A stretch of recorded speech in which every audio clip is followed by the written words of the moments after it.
So today I want to tell you guys why it's crucial and so important to have, first of all, your own website, your own custom domain where people can come and learn about you, listen to your music. If you're submitting to a library, the library company can stream your tracks and check out what you're doing. Also get a hold of you if they want to. And also you need a custom email address. Okay, I'm going to tell you why these two things are so important and what they really say about you as you get into this business. As I was driving home yesterday, I saw a Shaved Ice truck, okay? Awesome wrap, huge truck. They obviously spent thousands of dollars on this truck and probably 1,000 or so more on the wrap, beautiful colors. And it was basically a portable Shaved Ice truck that would just, drive to a party or drive to an event or whatever. And so it had all these flavors on it and colorful designs. And it was a nice looking, awesome, cool truck. Here's what caught my eye though. As it sped past me, I noticed on the back, it was... book us for your next event. Italian Shaved Ice LLC at yahoo.com. That was on the back of the truck. That was very curious to me. So here's what I'm thinking. You spent thousands of dollars on that truck. It was a big kind of industrial sized truck, like an ice cream truck. All right, not cheap, obviously not cheap. The wrap itself probably cost a couple grand just to get that thing all around that truck to make it look as nice as it did. You've obviously got the equipment, you've got all the ingredients, you've got the flavorings, you've invested in all of this stuff, and then at the very end, when it comes to how do you want people to get a hold of you, you say, let's just use a free Yahoo email address, right? We don't want to invest in a custom email address. Let's just make it a Yahoo email address. So to me, it kind of conveys this thing of, are you not committed to this business? Like, are you not thinking that this is going to be something that'll work out for you? That you didn't want to spend the, $20 or $30 to get your own Shaved Ice, contact at shavedIce.com or whatever it is that you wanted. They wanted their email address to be. It's so funny. I see these, business cards, all that kind of stuff. People that are saying, "Oh, I'm a professional X, Y, or Z. I do this for a living," and then I see that it's blah blah blah blah blah at gmail.com. So if it's a personal email, that's what Yahoo and Gmail and all that kind of stuff is for. When it's a professional endeavor, I do believe it says something when you're not willing to commit to throw a couple bucks down to get your own email address. I really do think it makes a difference. Is it like life or death? Like, you're either they'll work with you or they won't work with you. No, I don't think it's that kind of serious, but I think it's about a branding issue. It's about perception, right? And sometimes the first impression that you get from somebody, it makes a big deal. And I definitely know that as I interact with thousands of producers now over the last 3 years, I've had my channel and my program, that, nothing wrong. And again, if you have a personal email address, I'm not telling you run out and change it right away or I'll look at you differently. I'm just going to tell you this is the reality. When I get an email from somebody that's like, music at, a producer's name, johnsmith.com or something like that, it shows a bit of a commitment. It shows that they take themselves seriously, right? That's the first thing, that they want themselves to be presented in a very professional manner, not just, cool music producer at gmail.com, right? Which I get a lot of that as well. Especially if you are going to use a personal address and you have some kind of weird, funny first part of the email, dope ass tracks at gmail.com, definitely looks unprofessional. Okay. That is not going to be something that's going to fly that well. But if you just have, first last name at Gmail, first last name at Yahoo, okay, that's the best version of that you could possibly get away with. But even at that, that's not as stepped up as having your own custom email address. Same thing with a URL with a domain, having your own custom domain, okay? This is what a library is going to think, okay? You can certainly put all your tracks on a SoundCloud playlist, send it to them through your Yahoo email address and say, please check out my tracks. And you can get a contract or a placement through them. It's absolutely possible. So I don't want to mislead you guys in thinking that it's impossible.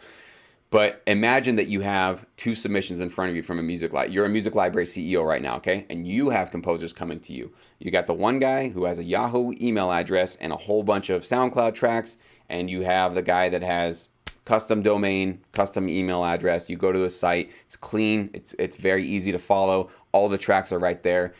Which one looks like they put on the suit and tie for the interview? Do you see what I'm saying? And of course, at the end of the day, what's the most important is the music. So if the SoundCloud guy has better music than this guy with his professional presentation, SoundCloud guy probably gets the contract. So don't get that mistaken. You do need to have high quality music. But I think you can even see, just visualize that. one of them looks like they've really committed, and that it also says something about your dedication to yourself and to your career. Because one of the big things that libraries always have to deal with, and I know this for a fact, is flaky composers, flaky producers, flaky songwriters, people that say, I'm all about it. I'm going to come and help you guys out. I'm going to deliver all this great music. I'm ready to work. 2 months later, where did that guy go? We haven't gotten the track from him in 4 weeks. What happened to him? I don't know, right? This is one of the biggest problems that libraries have to deal with. And that's why I've always said, never worry about an oversaturated market or worry, well, there's so many producers doing this. Guys, most people are flaking out. Most people are getting into the business 6 months, a year into it, and then going, oh, I didn't get like $1,000 yet. I didn't get $1 million yet. I didn't get all these placements yet. I'm out of here. Not fast enough for me. I got to go win the lottery, right? That's how most people's mindsets are. So if you can just not have that mindset, be patient, work hard at it, you can absolutely get into the inner circle situation with a music library, okay?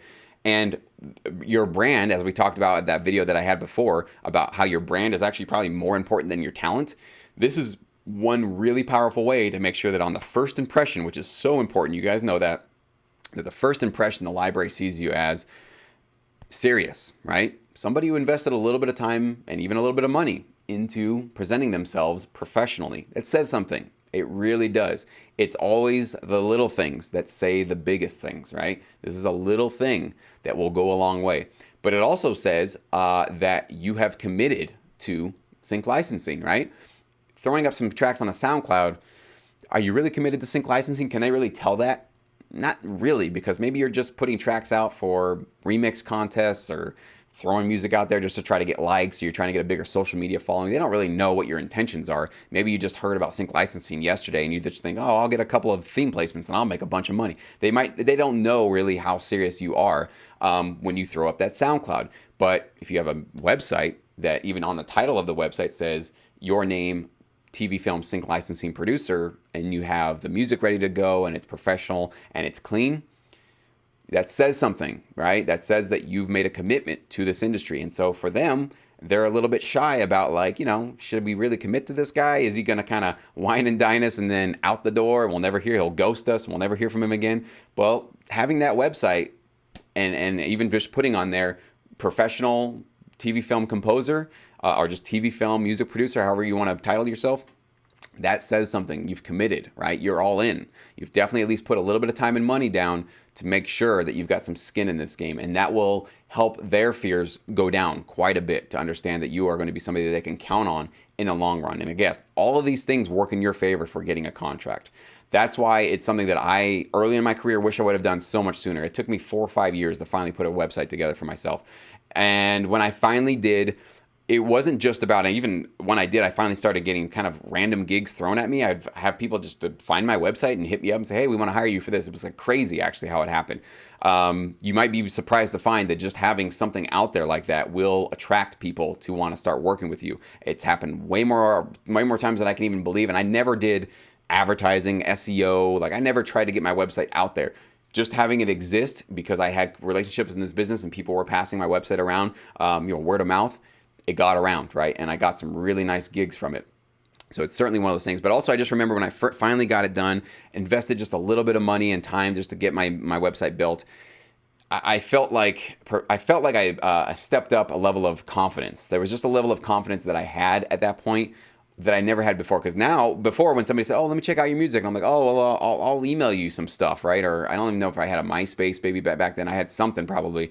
But I always felt a little bit like weird that I didn't even have like a website to give people. But then when people would ask me, I'm like, here you go. I even had business cards. I had my URL. I was like, here you go. Check it out. And just the fact that I had that, it just gave me this boost, it's just like energy boost of like, yes, I'm fine. I've got my stuff together now, right? I've actually got something that looks like a professional business running here. Just having this sort of storefront online, this website, okay? That's why it's really important. I wish I had done it sooner, and I'm glad that I did. And I think you guys should all be doing that. It's just one of those things, especially if you're very serious about sync licensing. If you're just dabbling and don't really know if this is going to be something for you, yeah, don't worry about it. Don't spend the time or the money on doing it. But if you're committed and you've already made that choice that this is going to be something you pursue and spend a lot of time on, why wouldn't you put the suit and tie on, right? Put all the odds in your favor. And this is one of those things that will immediately put odds in your favor if you do it right. I do have a tutorial to teach you guys how to put together a website and get your custom email address in less than an hour. So I'll link that below in the description box. So definitely follow along with that. Do it today, okay? Or when you get an hour, maybe whatever, in the next couple of days, just get it done. It costs almost nothing. It's super cheap to do it these days. And actually my tutorial, I made it so that you can be completely ignorant of how to use the internet and you'll still have a website done within an hour. Trust me. I have some tech literacy, but I am certainly not a genius. But I designed that tutorial to be fast, quick, and even the program Wix that I suggest you guys work through actually has an AI program that will automatically design your website for you and make it clean and simple. And that's what we're going for with my tutorial. You don't want flashy stars and music playing all over the place, and it's going to be very clean, white background, black text. Very clean, very sleek, very elegant, and very modern looking, and very easy to navigate. That's the trick here. That's what we really want to do. And you can get it done within an hour. So if this is something that's been on the back of your mind, you're like, yeah, one of these days I need to put a website together. Click on that link, watch that tutorial, follow along, just get it done. Just do it. You will see massive dividends from that in the future. Even immediately, you'll feel this sense of accomplishment and confidence that you didn't have before just having a professional website that's out there. And then post it to your social media. Tell people, hey guys, I finally got my professional website together. Here we go. And you're going to see that people are going to want to encourage you, and they'll say, that's awesome. That looks really cool. Good for you. And you're going to get this sort of pat on the back from even your friends and family for just doing that. This simple thing that takes less than an hour. And again, we need all the energy and motivation and confidence that we can get in this business. It's a hard and tough road to go down to make this your full-time income. So this is one of those very simple, easy things you can do. Not expensive at all. It's not going to break your bank in any way. Very affordable these days. And you don't have to be some tech literate genius to put this thing together really quickly. Okay, so go ahead and check out that tutorial below and get your website built. Put it in the past and move forward. Something I recommend for you guys. Thank you so much. Please leave a like and leave your comments below.